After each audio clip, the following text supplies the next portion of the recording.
I'd like to introduce Wilson from OMG Pop.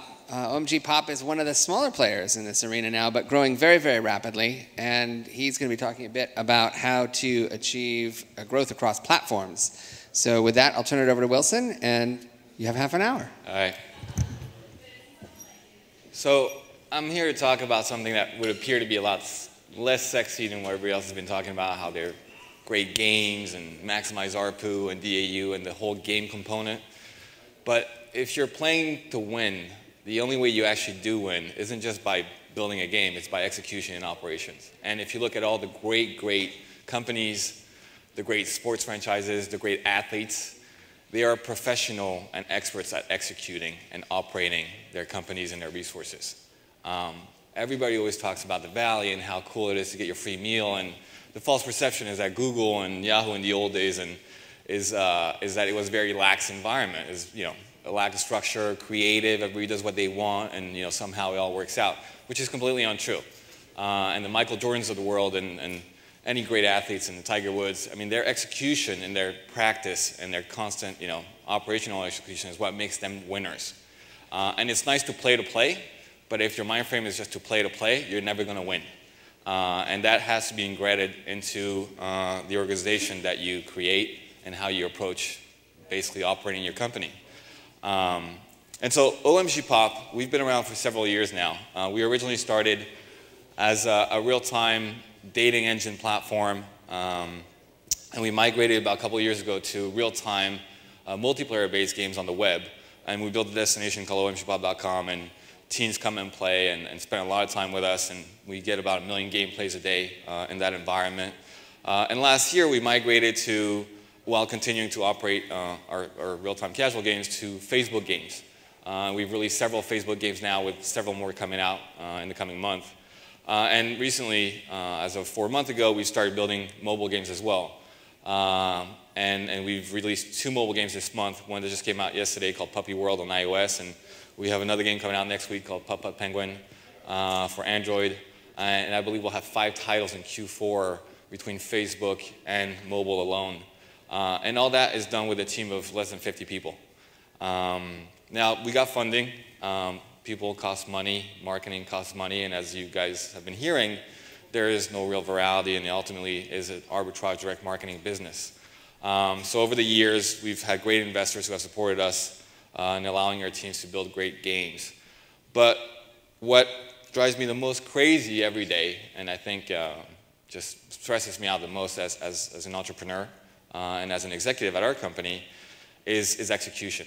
And is how do we use the teams, the resources, what's most efficient, what has the greatest yield, how do we invest it in the short term and have gains in the long term, and how do the teams understand what we're trying to accomplish.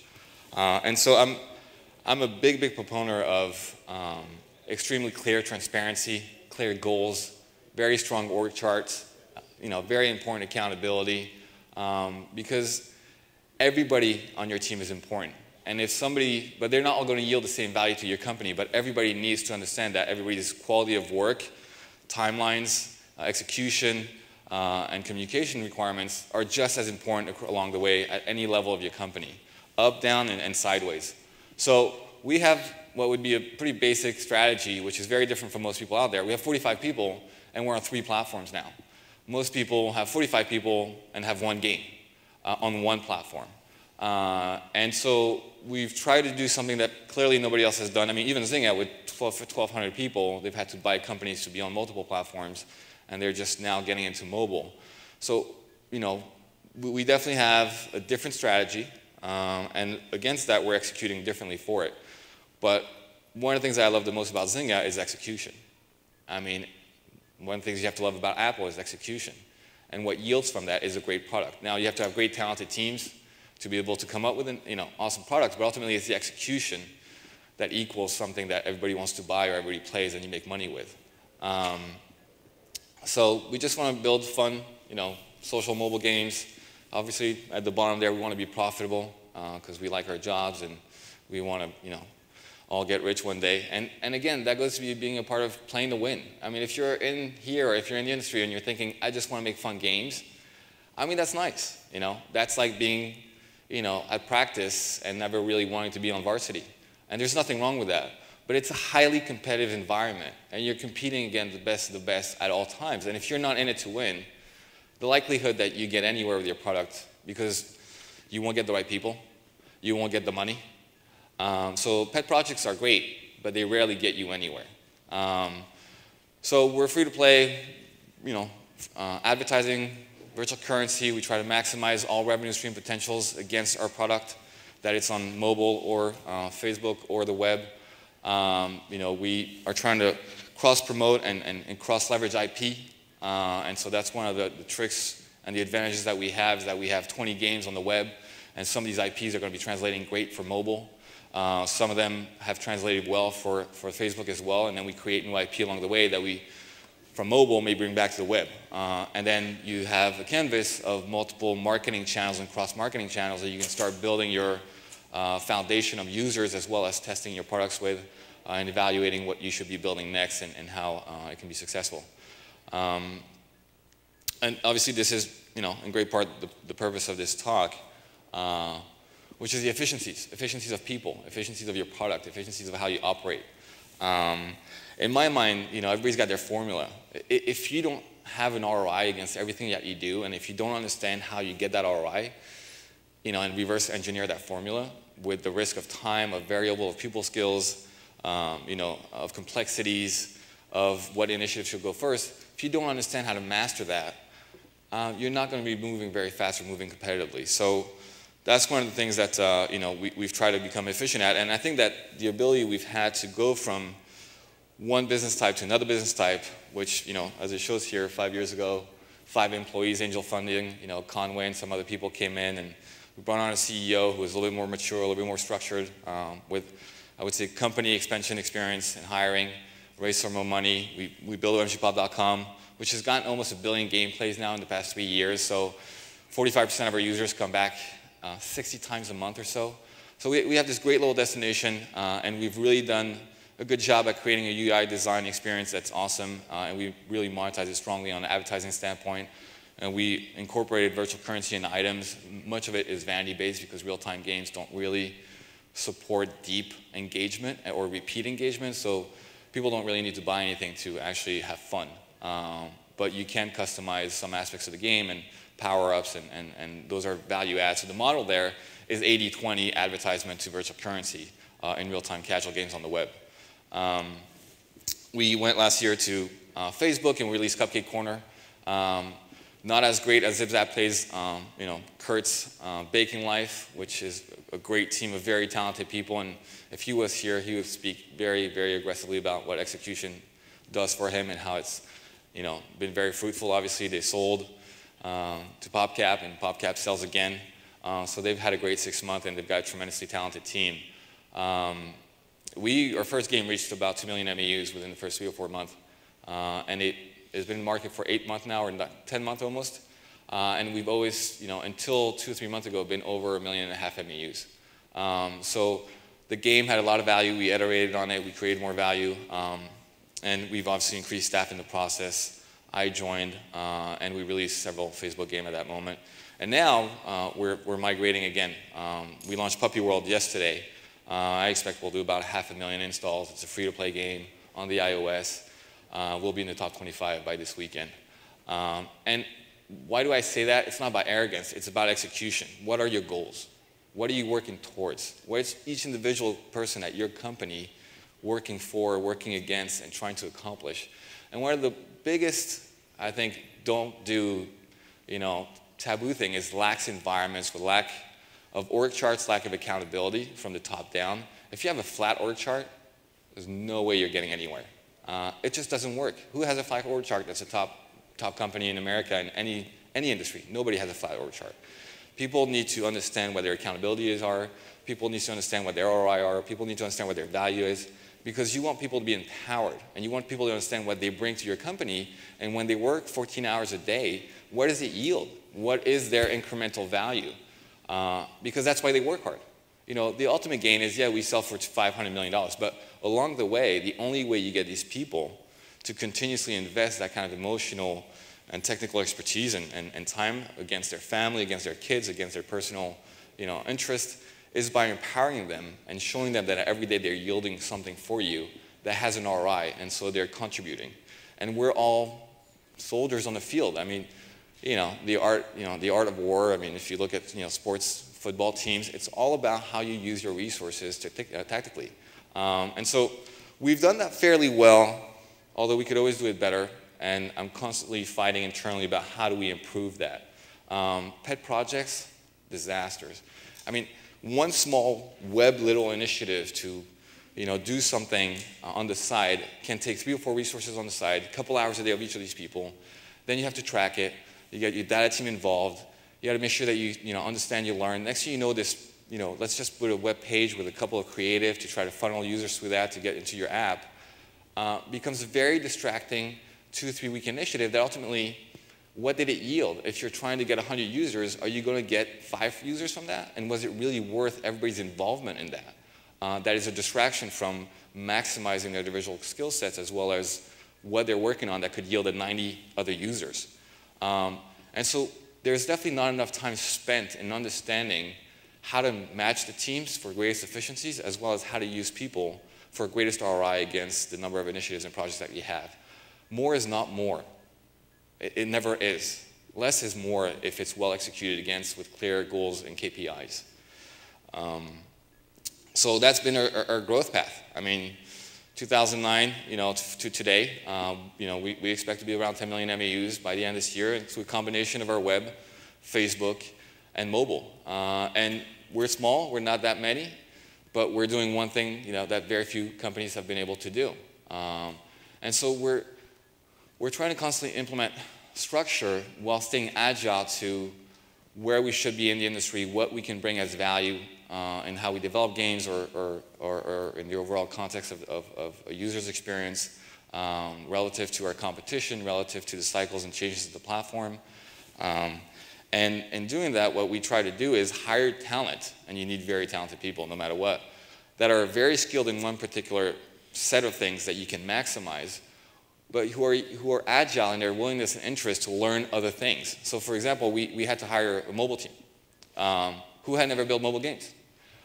Because in New York City, which you're in Seattle, you're in Arkansas, you're in Florida, you're in New York City, you're in the Valley, resources is a huge challenge. So wherever you are, you're going to have, talent abounding, engineers if you're in the Valley, but very few front-end, very talented, designers or, graphics people. If you're in New York City, you get a lot of, designers. They all come from the schools there. There's all the media companies, but you don't have anybody who knows how to build a game. So that has a huge influence in terms of how you create value, what kind of people you have, and their personality and mind frame. But that's been our migration, between the products, releases. And as you see, the curve shows that basically, yeah, we've increased people, but over time, as we've increased people with every new games that we've gone on, it's not been significant. I mean, Kabam, which is a very obviously externally facing successful company, I don't know their internal metrics at all times, but I know some insights, went from 60 people to 450 people in 6 months. And now they're basically trying to capitalize and maximize those resources to get that return on that investment. I mean, when you have 50 people on your team, you're spending $500,000 a month. So you can do the math. They got 500 people, $5 million a month. Now you got to bring a lot of games to market that are very successful to be able to get an ROI against that. What Zynga did slightly differently, and from that standpoint, is because they were first in hoarding talent and acquiring talent, and they were already highly profitable with multiple titles. If you look at Zynga, they did not focus on content quality or innovation. They focused on execution. They focused on scale. They focused on growing and implementation and operations and their infrastructure. And today, if you look at the last 6 months of hiring, they've been hiring console people, very creative people, MMORPG people. Why? Because now that they have a great infrastructure, great scale, great profitability of all the people that they have working for them, they can go back and make much better, engaging, fun, better designed games that are going to be highly competitive over time. So they didn't say, hey, let's make the best looking game according to what I think is a great game. They went about saying, hey, here's what everybody's doing. They copied a lot of people. They stole and took best practices. They really understood the marketing dynamics and the data optimization. They created a great infrastructure to be able to maximize that information, maximize that expertise. And now, they have a great monopoly They're the new Microsoft of video games. And so we build teams, small teams, and we enter a space. So we have 5 people working on mobile. And they all had to learn how to build mobile and iOS. And it took them a few months. You know, you are paying people to learn. Because if you're not paying them to learn, you have to ship them from San Francisco at 3 times the rate that you would if you're paying them to learn. I mean, an engineer 2 years ago was going to cost you 100 Gs, now it's 150 Gs.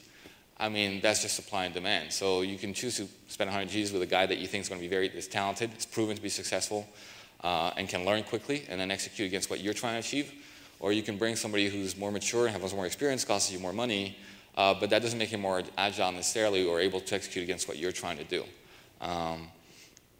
And so ultimately it comes down to processes and infrastructure at a technology standpoint and how you're building the org chart, how you're building people working with each other, and how every time you do something, you try to ensure that if it's launching a new mobile game or if it's building a new Facebook game, leveraging the new Facebook APIs, that you're doing it in a way that has scalability for the long term, which is very difficult and requires very talented people. And so we have basically an org chart, or if you will, at least on a business standpoint, that is product teams that are supported by multiple departments layered against each other. And so we have a QA team that supports all 3 platforms. We have a publishing team that supports all 3 platforms. And we have an engineering backend team that develops and builds and supports and executes against all 3 platforms. So it's a different way of using your resources, and some people hire engineers that can do all 3 things, front, back, middle. Some people hire engineers that stack against each other to be able to individually do each part. We have a combination of both that's created some flexibility, but you can never have enough engineers. You can have a lot of graphic designers, and that's nice. You can never have enough engineers because execution is everything, and they are the foundation of everything that you're going to do that's going to scale and make you money. So it goes, again, infrastructure. We have multiple teams, multiple product teams that are comprised of the usual, designers and product managers and game designers and game engineer. But ultimately we try to create a backend with an analytics backend that supports all our analytics. And so we evolve that over time. But what we do is we try to create a flexible but scalable backend to be able to then bring on partners like Contingent and others who can help us evolve across multiple content types. So Contingent, announced that they were going to be on the web now and on mobile. So we're already well integrated with them. And so it's a huge advantage to not have to source another partner, to not have to, allocate new resources to implement another partner, to not have fragmented technologies that you have to make sure work well together. So doing deals, if you will, and establishing through these relationships and how you build a flexible foundation allows you to more efficiently and faster bring on more products, as well as scales the back end with less work from your engineers. And since we have few engineers, they have a lot of projects to work on. They can't just be doing one thing for 2 weeks. Same with QA. I mean, it's not a big team, and they have a lot of work. Everybody works hard anyway, whatever company you're at. But we try to create standards and processes using Jira and some other softwares and Excel sheets and formats that create timelines and guidelines. And what it does is it requires everybody along the process of the food chain of building that game, releasing that game, and servicing that game, which is very dependent from one another, to do the best that they can at really delivering and handing off the most value to the next person who can run with it to the best of their ability. And so we try to create a guideline for that in terms of, for example, when we put tickets in Jira, there needs to be a storyline. There needs to be examples needed. There needs to be an ROI behind it. Because even the engineers need to understand, or the QA, why are we spending time doing this? And it goes back to, what are we doing? Why are we doing it? What is this going to do for us? Everybody needs to know that. Everybody needs to understand that. Everybody needs to know every day they come and work to try to do something for your company and how it benefits everybody. And so that transparency in terms of goals and KPIs and what strategy is being implemented on is really important, because if the people who seem less important, the creative designer and the QA person, the little community guy, isn't a part of the team or doesn't feel that he's a part of the playing field, he's just not going to do his job as well.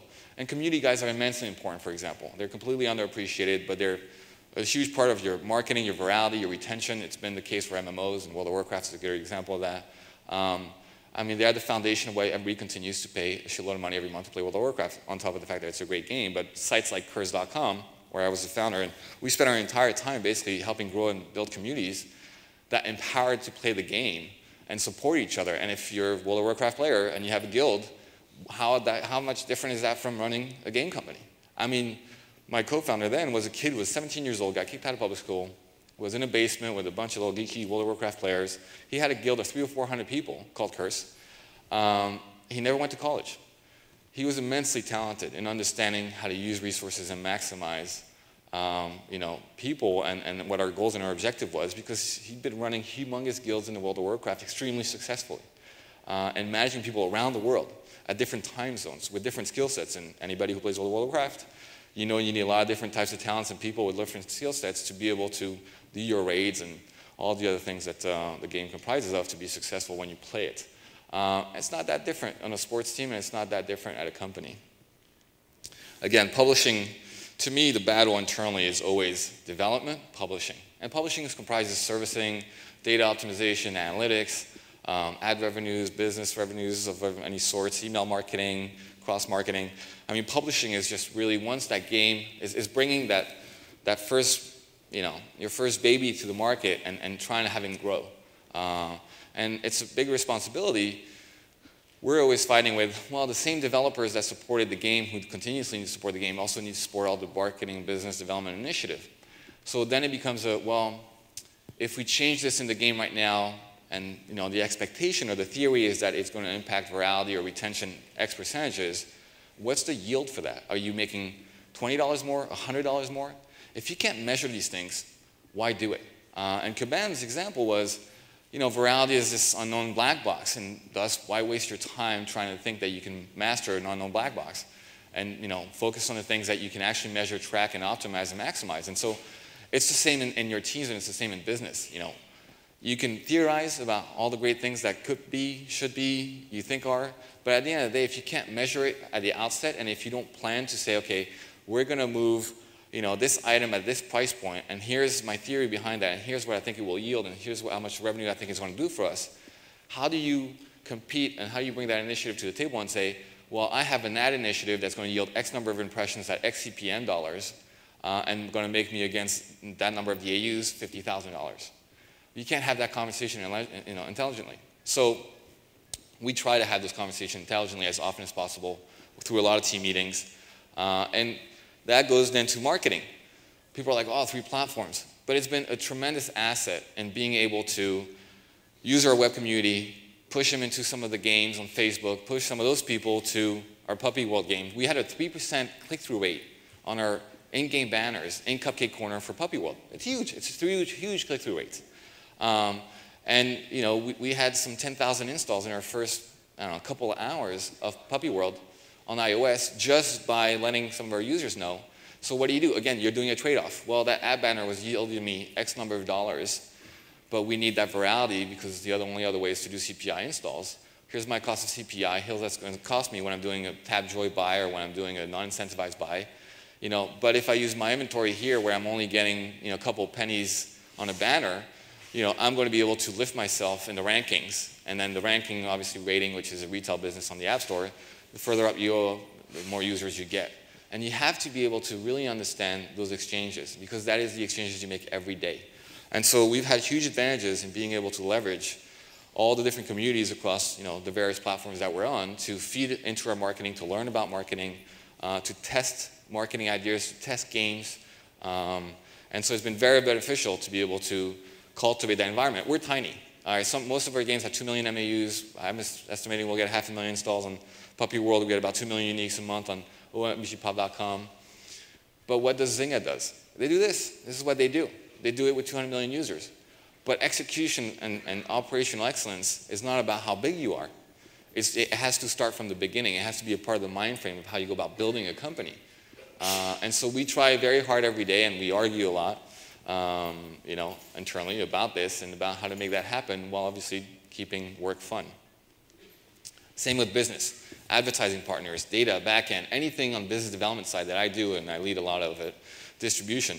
I try to figure out, okay, well, Wild Tangent, went from the web to Facebook to now mobile. I've been a partner with them for 5 years, and they've learned to migrate their offering and migrate, their technologies. And it's a huge advantage, because I know I'm working with somebody who's trying to constantly evolve their product, which is a viable one, and now applies from one platform to my 3 platforms. That's huge efficiencies. Now, I'm going to push them because there's a lot of innovation. If somebody else comes up with a better offering, in a single platform, I'm going to say, well, these guys are giving me 10 cents CPE. Why would I want to work for a 5 cent CPE? But you have to look at the longer picture of things and understand that you can't do 20 deals. You can't work with 20 ad partners. You can't have 20 back-end partners. And when you look at the overall infrastructure of how you make money, you have to want to work with people who want to work with you and who want to scale with you. And Contingent's a good example of a firm that was really focused on FB and now is going to web and mobile. And that's a great advantage if you're already integrated. You don't use as many engineering resources and you yield more for your relationship over time across multiple IPs. So that's smart business and smart execution because time is money. Advertising is something we do probably better than most people. I mean, we have this great game, Draw My Thing, Pictionary game on the web, and we have it on Facebook, and we're going to have it on mobile. And it's a really fun, dynamic game. It's a Pictionary-based game, and Facebook team loves it. They all play. We play it together. But it's a real-time game. Just like with the web, it wasn't really yielding a lot of dollar DAU. So you got to make money. You spent 5 months building a game. You got to figure out a way to make money and maximize your assets and maximize your resources at all times. So we went in the ad space. I mean, Zynga makes $18 million on ad revenues. I can assure you they could probably make about $200 million in ad revenues if they wanted to. $200 million, at least, off of their existing asset base of users. And they're only making 18, so they have huge upside there. We, on the web, went from this game, Draw My Thing, that was making, not a lot of money to being able to yield $20,000, $30,000, $40,000 in ad revenues on the same game that was capped, on the revenue standpoint, with very easy integrations of partners that had offering that subsidizes basically the 95, 99% of the people who aren't paying. Same partners that I was using on the web, I transferred to now to this game that was making no money, and now I'm generating $40,000 a month. I mean, that's $500,000 on a game that you were yielding nothing from. That money accumulates as you do that across multiple products. Ultimately, key to success, you have to have very passionate people that are talented, flexible in their approach, and willing to take the blows. I mean, if anybody here plays any sports, if anybody here is in any environment that's competitive and they're in it to win it, you've all released games. You get rejected. You go to the bar, you want to pick up a girl, you get rejected. I mean, you have to have the will and the drive and the passion to deal with that. And you have to be flexible about your approach. If you go up to, I'm going to take another dating concept here, but because building a business is very much a people business and it's a relationship thing, but you go up to a bar and you approach a girl a certain way and she's like, I don't think so. You can go back the next day, approach that same girl a different way, and you may get a yes. And so, one, you didn't quit, and two, you adjusted how you go about executing. And that yielded something.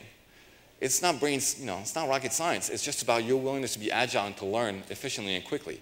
If you do things half-ass, if you do 20 things half-ass, it's not worth as much as 2 things well done. It's not worth as much in terms of your ROI, in terms of what you learn, in terms of how quickly you can shift. And your teams get saturated with doing a lot of stuff that's shit. And they don't learn from it. And ultimately, they get annoyed over time because they're not contributing. And they want to see yield. If you have 20 people working hard and your needle and your KPIs and your metrics aren't moving, they're going to start questioning you, questioning your decision-making process, questioning why are we working on so many things. So more is not more. Less can be a lot more. Focus on KPIs. You have to have an infrastructure. You have to set goals in advance. Whatever products you release, set yourself a goal. And everything that we do every day in our lives, that's with our family, when we get married, well, this is where we want to be, the house we want to get. You set yourself benchmarks. You set yourself goals, and you try to achieve that. You don't go immediately climb the biggest mountain in the world. You climb, a couple of valleys. You go, a couple of hike trails. You progress, and you make yourself succeed and win along the way, and you learn and understand what it takes to execute to win. And so work on all these KPIs and these benchmarks and position yourself to win. Have people buy into the metrics. This notion of these black box management teams that have KPIs and goals that nobody else is involved in is terrible. Because if I'm an engineer, if I'm a designer, and suddenly they're like, we got to have 10 million MAUs within 3 months, it's like, what does that mean? Like, what do we do? But if you bring people in and you walk them through what you're trying to achieve, how they're going to contribute to that, they're going to work like a horse for you. And if they buy into it and they believe it, there's no limit to what they will do. So the other part is, don't think that you're the next Zuckerberg. I've built 5 startups in the game space in the past 10 years, and they're all successfully operating. One thing that I know is that I don't know shit, all right? But the one thing that I do know is that I can learn. I'm not a dumbass. I'm hardworking. And there's a lot of best practices out there from companies who are extremely successful already who are doing things that work. The idea is the 80-20 rule, which is, you know what? Everything that Zynga does isn't right for you or your team skill set or your product, but 80% of what they do is very applicable to how you can efficiently run your business or compete. The part that is going to be different for you is that 20%. Is it the design? Is it the type of people you've hired? Is it where you're located? If you're in Canada, you get a lot of discounts. You can be very profitable at different dollar DAU because of subsidies of the government. There's a lot of ways to go about, skinning the cat, but ultimately, the best practices need to be looked at. And don't think you need to innovate on everything around your company. Hire people who are smarter than you. Don't put your ego in front of how you're going to succeed. So those, are how we've gone about being on 3 platforms with 40 people over time, with, millions and millions of MAUs and, hundreds of thousands of DAUs, and hopefully, a lot more good products to come.